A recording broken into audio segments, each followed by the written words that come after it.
so the last structure we'll kind of take a look at is related to King Ramses, okay? And this is called the Ramesseum, another temple complex. This one, the pylon at the front is a little different than what you saw in the other ones, but we have, again, these statues that have all lost their heads, all right? And the temple complex sort of exists from there back. Here's a nighttime view of the Temple of Luxor. And again, you see the sort of ornamentation that is cut into the faces, and you see the idea of these columns carrying these lintel blocks, okay? So some of the key things that you got to kind of walk away from studying Egypt with, and this is kind of the end of our sort of discussion, is that this climate was hot. It was hot and dry, okay? It had become hot and dry from about 6,000 BCE onward, and that there was little rain, but the river was this key thing that brought water, which allowed life to exist. But in hot, dry climates, massive walls, right, helped to keep the temperature in check.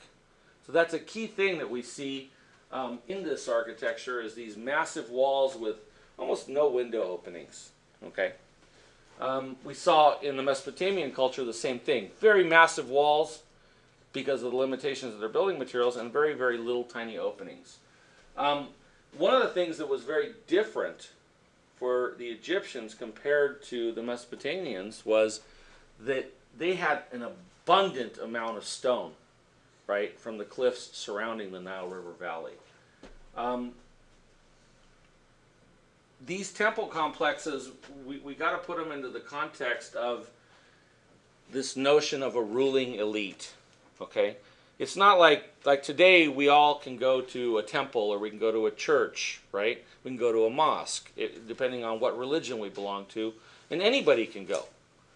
But in this time period, that wasn't the case. In this time period, it was just the ruling elite, right, that were allowed to go to those places. And so you got to understand that was, you know, that these elaborate places were intended for those people, okay?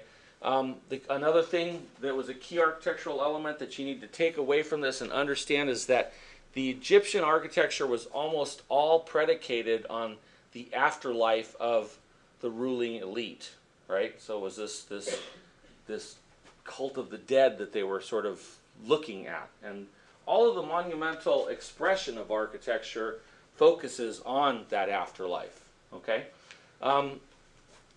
One key thing that you should take away from Egyptian architecture is this idea of a processional, axial architecture. An architecture of how do you approach it, how do you walk through it, and how do you sequentially experience something. Okay? So those are just some of the key architectural elements. A summary of the context of what, you know, what kind of their society was based on. The Nile River, right, was the provider of water.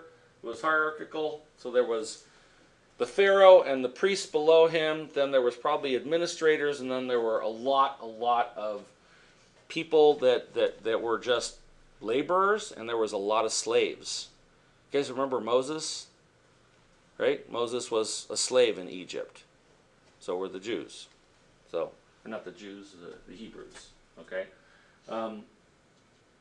And we already talked about this idea that they were focused on providing for the afterlife for the ruling class, and then finally, the orientation of the buildings, right, has a lot to do with understanding the celestial bodies, including the path of the sun and the stars.